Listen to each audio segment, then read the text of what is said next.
normatif merupakan integrasi yang terjadi karena adanya norma-norma yang berlaku di tengah masyarakat. Jadi di sini kita lihat dari kata normatif, ada kata norma. Kalau norma kan erat kaitannya dengan peraturan-peraturan. Jadi di dalam normatif itu dia bersifat universal. Dari norma agama ataupun norma budaya juga bisa masuk ke dalam konsep normatif. Nah, nantinya peraturan-peraturan tersebut atau norma tersebut akan mendukung terjadinya hubungan sosial yang nantinya juga akan mendorong terjadinya integrasi. Kita lihat dari contohnya.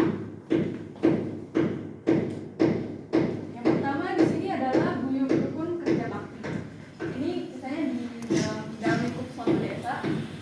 Jadi dengan adanya norma yaitu guyub rukun untuk kerja bakti di suatu desa tersebut, bisa kita lihat bahwa masyarakatnya atau penduduk-penduduknya akan ikut serta berkontribusi untuk ikut turun ke jalan untuk membersihkan, dan di situ kan mereka saling bertemu sama tetangga atau sama yang lainnya. Nah, di situ dapat terjadi yang namanya interaksi, dan juga itu yang tadi saya bilang dengan adanya dapat terjadi hubungan sosial. Jadi nanti dengan mereka ada interaksi di situ bisa mempertinggi lah rasa solidaritas dengan sesama tetangga itu. Nah, di situ dapat terjadi integrasi. Dan untuk contoh yang kedua, ini adalah contoh yang paling umum untuk integrasi yang normatif, yaitu semboyan Bhinneka Tunggal Ika. Semboyan Bhinneka Tunggal Ika itu kan artinya berbeda-beda tetapi tetap satu.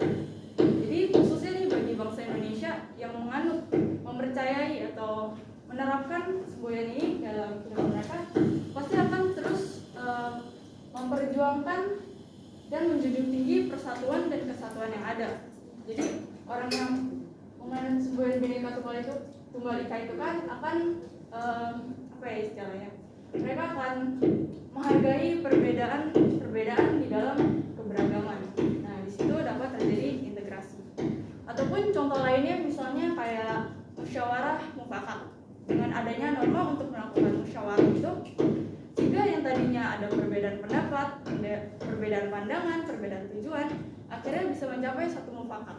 Akhirnya bisa mencapai satu tujuan, satu pandangan, dan juga satu pendapat gitu. Nah, di situ juga terjadi integrasi. Oke. Untuk yang selanjutnya ada integrasi yang fungsionalis. Jadi integrasi yang fungsionalis adalah integrasi yang tercipta karena adanya fungsi-fungsi tertentu dalam masyarakat.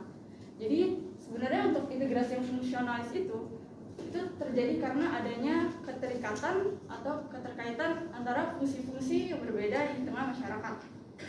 Kita contohnya nggak usah jauh-jauh, mungkin di dalam lingkup kelas ada yang statusnya jadi guru, ada yang statusnya jadi murid.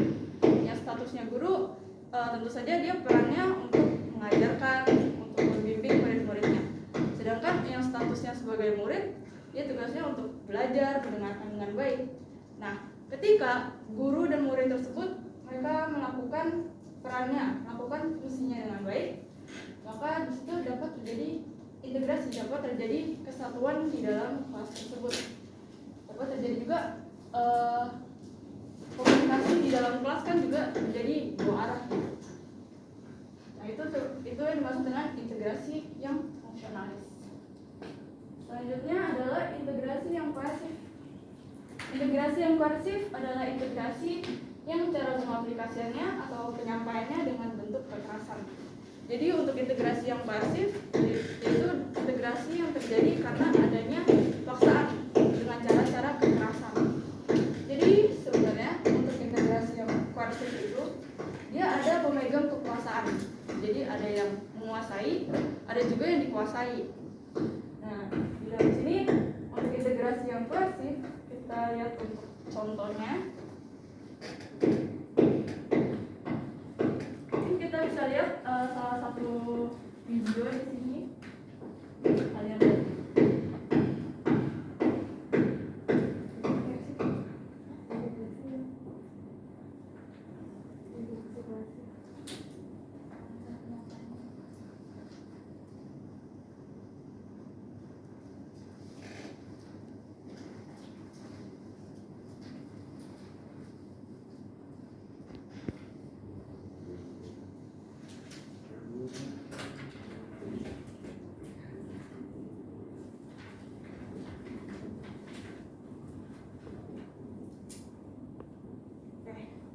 itu aja. Jadi yang tadi kalian lihat itu sebenarnya dikit banget ya dan juga nggak gitu jelas. Tapi sebenarnya yang terjadi di sini adalah polisi itu dia menembakkan gas air mata kepada para demonstran Habib Rizik. Jadi di situ yang terjadi adalah polisi itu merupakan pemegang kekuasaan, dia yang menguasai, dia punya wewenang di situ. Nah, dan demonstran itu menjadi pihak yang dikuasai. Nah, di situ cara kekerasannya, cara pemaksaannya itu adalah dengan polisi menembakkan gas air mata. Itu merupakan cara kekerasan dan cara paksaan yang diberikan. Nah, dengan itu, dengan adanya cara-cara tersebut, nanti kan dapat tercipta suasana yang lebih kondusif lah untuk para demonstrannya. Nah, bisa kita lihat, mungkin bisa kita lihat secara singkat ya dari 3 bentuk tersebut, bahwa dalam bentuk integrasi yang normatif, yaitu kekuatan mengikatnya itu dia berdasarkan kepercayaan, berdasarkan karena adanya kesepakatan nilai. Nah, untuk integrasi yang kedua tadi ada integrasi yang fungsionalis. Kalau fungsionalis dia berdasarkan adanya keterikatan fungsi-fungsi yang berbeda yang berlaku dalam masyarakat. Dan untuk yang terakhir ini ada integrasi yang koersif, tadi berdasarkan pemegang kekuasaan. Jadi ada pemegang kekuasaan yang punya kontrol. Jadi pemegang kekuasaan itu dia itu yang mendorong untuk terjadi integrasi. Jadi karena ada pemegang kekuasaan, dia yang mengatur terjadinya integrasi tersebut.